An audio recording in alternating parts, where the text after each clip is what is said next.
ଗାଁ ବଦଳିବ ସେତେବେଳେ ଯେତେବେଳେ ଆମେ ନିଜେ ବଦଳିବା। ଆଜି ଆମେ ଆଲୋଚନା କରିବା women empowerment, farmers development committee, micro enterprise development. ସତ କହିବାକୁ ଗଲେ ଆଜିର ଯେଉଁ ସତ୍ୟ ବହୁତ ନିରାଟ କଟୁ ଶବ୍ଦ ହେବ, ତଥାପି ମୁଁ କହିବାକୁ ଚାହୁଁଛି ଏସ୍ଏଚ୍ଜିରେ ପ୍ରଡକ୍ଟ ନାହିଁ, ମହିଳା ସଶକ୍ତିକରଣ ଚାଲିଛି, ଚାଷୀର ଅଧିକାଂଶ ଜମି ଖାଲି ପଡ଼ିଛି, କିନ୍ତୁ ଫାର୍ମର୍ସ ଡେଭଲପମେଣ୍ଟ କାର୍ଯ୍ୟ ଚାଲିଛି। ଗାଁରେ କୁଟୀର ଶିଳ୍ପ ନାହିଁ, ଯୁବଗୋଷ୍ଠୀ ଗାଁ ଛାଡ଼ି ସହରମୁଖୀ ହେଉଛନ୍ତି। ଶିକ୍ଷା ବ୍ୟବସ୍ଥା, ସ୍ୱାସ୍ଥ୍ୟ ବ୍ୟବସ୍ଥା କଥା ଛାଡ଼ି ଦିଅନ୍ତୁ, খুব জোরদার ব্যবসায় ଚାଲିଛି। ସେ ବିଷୟରେ ଆଲୋଚନା କରିବାଟା ଏକ ବୃଥା। ହଁ, ନମସ୍କାର ବନ୍ଧୁଗଣ, ମୁଁ ବିଷ୍ଣୁ ମହାନ୍ତି, ବିଷ୍ଣୁ ସେବା ଫାଉଣ୍ଡେସନ ୟୁଟ୍ୟୁବ ଚ୍ୟାନେଲ ତରଫରୁ ଆପଣଙ୍କୁ ବହୁତ ବହୁତ ଧନ୍ୟବାଦ, ବହୁତ ବହୁତ ଅଭିନନ୍ଦନ, ବହୁତ ବହୁତ ଶୁଭକାମନା ଜଣାଇ ଆଜିର ଆମେ ଚର୍ଚ୍ଚା ଆରମ୍ଭ କରୁଛୁ। ଆଜି ଆମେ ଏକ ଗୁରୁତ୍ୱପୂର୍ଣ୍ଣ, ଅତ୍ୟନ୍ତ ଗୁରୁତ୍ୱପୂର୍ଣ୍ଣ ବିଷୟରେ ଆମେ ଆଲୋଚନା କରିବା। ଆଜି ଆମେ ଏକ ସ୍ୱପ୍ନ ବିଷୟରେ କଥା ହେବାକୁ ଯାଉଛୁ। ଏହା କେବଳ ଏକ ଗାଁର ସ୍ୱପ୍ନ ନୁହେଁ, ଏହା କେବଳ ଏକ ଏନଜିଓର ସ୍ୱପ୍ନ ନୁହେଁ, ଏହା ଏକ ଏନଜିଓର ଯୋଜନା ନୁହେଁ। ଏହା ହେଉଛି ଗାଁ ମହିଳା, ଯୁବକ, କୃଷକ ଓ ସମଗ୍ର ଗ୍ରାମୀଣ ଅର୍ଥନୀତିକୁ ଆତ୍ମନିର୍ଭର କରିବାର ସ୍ୱପ୍ନ। ସେହି ସ୍ୱପ୍ନର ନାମ ହେଉଛି ମହିଳା ସ୍ୱରୋଜଗାର ଯୋଜନା, ଗାଁ କୃଷକ ଡେଭଲପମେଣ୍ଟ କମିଟି, ଗାଁରେ ମାଇକ୍ରୋ ଏଣ୍ଟରପ୍ରାଇଜେସ୍। ଏହି ସ୍ୱପ୍ନକୁ ସାକାର କରିବାର ପ୍ରୟାସ କରୁଛି ବିଷ୍ଣୁ ସେବା ଫାଉଣ୍ଡେସନ। ବିଷ୍ଣୁ ସେବା ଫାଉଣ୍ଡେସନ ଗଠିତ ହେବାର କାରଣ କ'ଣ? ଆମେ ଦେଖିଛୁ ଗାଁରେ ପ୍ରତିଭା ଅଛି, ପରିଶ୍ରମ ଅଛି, ସମ୍ପଦ ଅଛି, କିନ୍ତୁ ସୁଯୋଗର ଅଭାବ ଅଛି, ସିଷ୍ଟମର ଅଭାବ ଅଛି। ବିଶେଷ କରି ମହିଳାମାନେ ପରିବାର ପାଇଁ ଅନେକ ସଂଗ୍ରାମ କରୁଛନ୍ତି। ଆମେ ସବୁବେଳେ କହୁ ମହିଳା ସଶକ୍ତିକରଣ, କିନ୍ତୁ ପ୍ରକୃତ ସଶକ୍ତିକରଣ କ'ଣ? ଯେ କେବଳ ମିଟିଂ, କେବଳ ସେଭିଙ୍ଗସ୍। ଯେତେବେଳେ ଜଣେ ମହିଳା ନିଜ ରୋଜଗାର ନିଜେ କରନ୍ତି, ସେହି ଦିନଠାରୁ ପ୍ରକୃତ ଓମେନ୍ ଏମ୍ପାୱାରମେଣ୍ଟ ଆରମ୍ଭ ହୁଏ। କୃଷକମାନେ କ୍ଷେତରେ ଝାଳ ରକ୍ତ ବୁହା ପରିଶ୍ରମ କରୁଛି, ହେଲେ ଯେଉଁଥିରେ ସେ ଉଚିତ ମୂଲ୍ୟ ପାଇପାରୁନାହିଁ। ସେମାନଙ୍କର ସବୁଠାରୁ ବଡ଼ ସମସ୍ୟା ହେଉଛି ମାର୍କେଟ ନାହିଁ, ବ୍ରାଣ୍ଡିଂ ନାହିଁ, କଷ୍ଟମର ନାହାନ୍ତି, ବିଜନେସ୍ ଗାଇଡେନ୍ସ ନାହିଁ। ସେଥିପାଇଁ ବିଷ୍ଣୁ ସେବା ଫାଉଣ୍ଡେସନର ମିଶନ ହେଉଛି ମହିଳାମାନଙ୍କୁ ସ୍ୱରୋଜଗାର ସହିତ ଯୋଡ଼ିବା, କୃଷକଙ୍କୁ ଏକତ୍ରିତ କରି ନିଜର ସମସ୍ୟାକୁ ସମାଧାନ କରିବା, ଗାଁକୁ ପ୍ରଡକ୍ସନ ହବ୍ କରିବା ଓ ସମାଜରେ ସଷ୍ଟେନେବଲ ଲାଇଭଲିହୁଡ୍ ସୃଷ୍ଟି କରିବା। ଆମେ ବିଶ୍ୱାସ କରୁଛୁ ବିଷ୍ଣୁ ସେବା ଫାଉଣ୍ଡେସନ ପ୍ଲାଟଫର୍ମ ଯେଉଁ ତିଆରି କରିଛି, ଏଥିରୁ ହିଁ ଏସ୍ଏଚ୍ଜି କୃଷକମାନଙ୍କର ନୂଆ ଭବିଷ୍ୟତ ନିଶ୍ଚୟ ଆରମ୍ଭ ହେବ। ଆଜି ଏସ୍ଏଚ୍ଜି ଓ କୃଷକମାନେ ଯେଉଁ ସାମଗ୍ରୀ ଉତ୍ପାଦନ କରୁଛନ୍ତି ବା ଫସଲ ଉପଜାଉଛନ୍ତି, ସେଗୁଡ଼ିକ ଘରେ କିମ୍ବା ଗାଁ ଭିତରେ ସୀମିତ ହୋଇ ରହିଯାଉଛି। କିନ୍ତୁ ଯଦି ଏକ ସ୍ଥାୟୀ ମାର୍କେଟ ବା ପ୍ଲାଟଫର୍ମ ମିଳେ, ତେବେ ସେହି ପ୍ରଡକ୍ଟ ସହରର, ଦେଶର ଓ ବିଦେଶରେ କଷ୍ଟମର ପର୍ଯ୍ୟନ୍ତ ପହଞ୍ଚି ପାରିବ।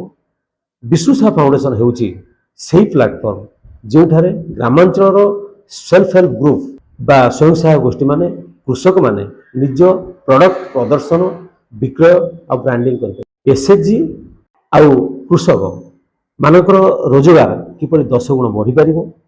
ଆମର ଲକ୍ଷ୍ୟ କେବଳ ପ୍ରଡକ୍ଟ ବିକ୍ରି କରିବା ନୁହଁ, ଆମର ଲକ୍ଷ୍ୟ ହେଉଛି ସ୍ୱୟଂ ସହାୟକ ଗୋଷ୍ଠୀ ବା ଏସ୍ଏଚ୍ଜି ଓ କୃଷକମାନଙ୍କର ଇନକମ୍କୁ ଅନେକ ଗୁଣ ବଢ଼ାଇବା।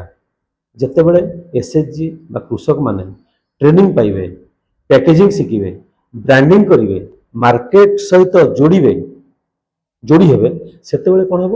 ସେମାନଙ୍କର ପ୍ରଡକ୍ଟର ମୂଲ୍ୟ ବଢ଼ିବ ଏବଂ ଯେଉଁଠାରେ ଆଜି ଛୋଟ ରୋଜଗାର ଅଛି, ସେଠାରେ ଆସନ୍ତାକାଲି ବଡ଼ ବିଜନେସ୍ ହୋଇପାରିବ। ଗୋଟିଏ ଛୋଟ କାରଣ, ଗୋଟେ ଛୋଟ କାହାଣୀ ମୁଁ କହିବାକୁ ଚାହୁଁଛି। 2 ଜଣ ଚାଷୀ ଥିଲେ, ଦୁହେଁ ସମାନ ଜମିରେ, ଗୋଟିଏ ଛୋଟ କାହାଣୀ ମୁଁ କହିବାକୁ ଚାହୁଁଛି। 2 ଜଣ ଚାଷୀ ଥିଲେ, ଦୁହେଁ ସମାନ ଜମିରେ ହଳଦୀ ଚାଷ କଲେ।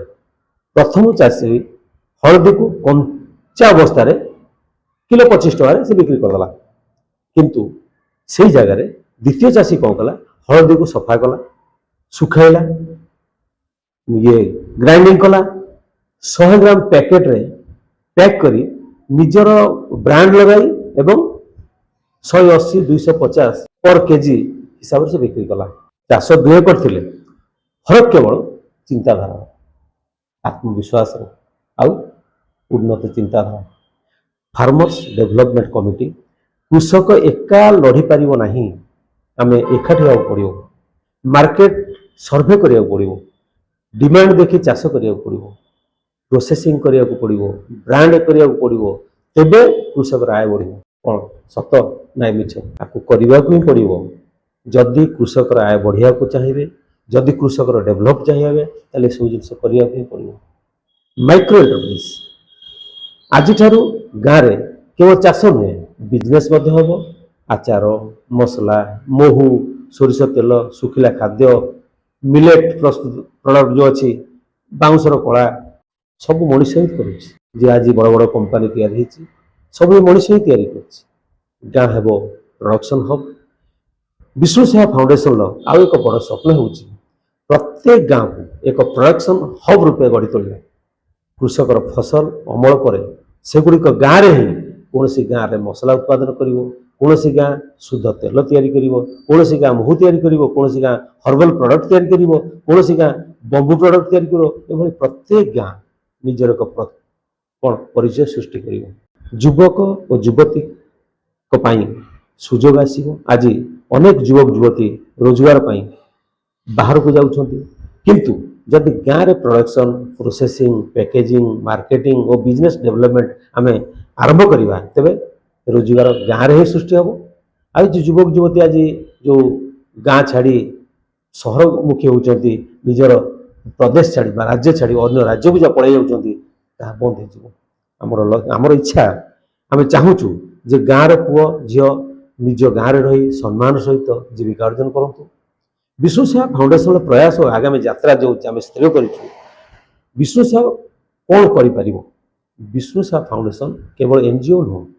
विष्णु सेवा फाउंडेशन गोटे डेवलपमेंट प्लेटफॉर्म आम बिजनेस आइडिया देबू ट्रेनिंग देबू लीगल गाइडेंस देबू ब्रांडिंग करूँ पैकेजिंग रे आम सहयोग करूँ पैकेजिंग करूँ मार्केट लिंकेज करूँ विभिन्न प्रकार बाजार देव डिजिटल मार्केटिंग शिखाइबू यह केवल स्वप्न नुह प्लानिंग सहित ये संभव आप भावुवे जे एक स्वप्न ये स्वप्न नुह ये प्लानिंग सहित सब संभव बड़ बड़ कंपानी आज छोट रू आरंभ होते आज आम भी कर आज विष्णु सेवा फाउंडेशन परिवार सदस्य और सदस्य माने गाँ गाँ बुलूं ब्लॉक और पंचायत स्तर कर्मचारी मान सहित जोगाजोग कर सेल्फ हेल्प ग्रुप बा कृषक मान सहित बैठक कर महिला स्वरोजगार कार्यक्रम कृषक डेवलपमेंट कमिटी गठन कर किपरि सुचारू रूपे सफलतार सहित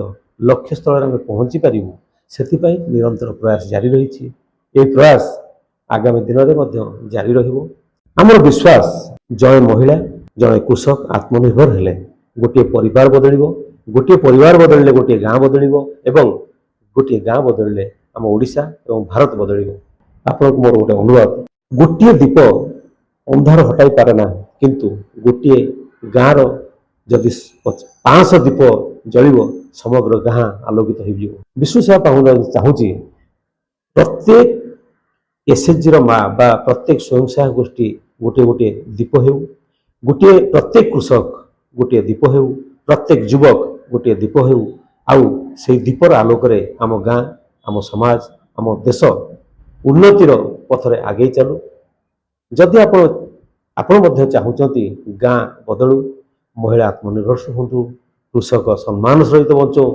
युवक माने गाँव में रोजगार पातु तेबे यह केवल विष्णु सेवा फाउंडेशन मिशन नुह आम समस्त ये मिशन आम आम चैनल को आप सब्सक्राइब करूँ कमेंट लिखतु मु मो गाँ बदल को प्रस्तुत अच्छी आसतु विष्णु सेवा फाउंडेशन सहित जोड़ी हवा आसतु एसएचजी और कृषक मान को शक्तिशाली करवा आसतु महिला स्वरोजगार और कृषक डेवलपमेंट कमिटी गठन कर एक नुआ अध्याय लिखा चैनल को सब्सक्राइब करूँ अधिक अधिक मात्रा शेयर करूँ जपरि अधिक लोकों पाखे जिन पहुँची पार लाइक करूँ कमेंट रे आपण मतामत लिखतु विष्णु सेवा फाउंडेशन सहित मिसी गढ़ा एक आत्मनिर्भर गाँ आत्मनिर्भर समाज और आत्मनिर्भर भारत। धन्यवाद।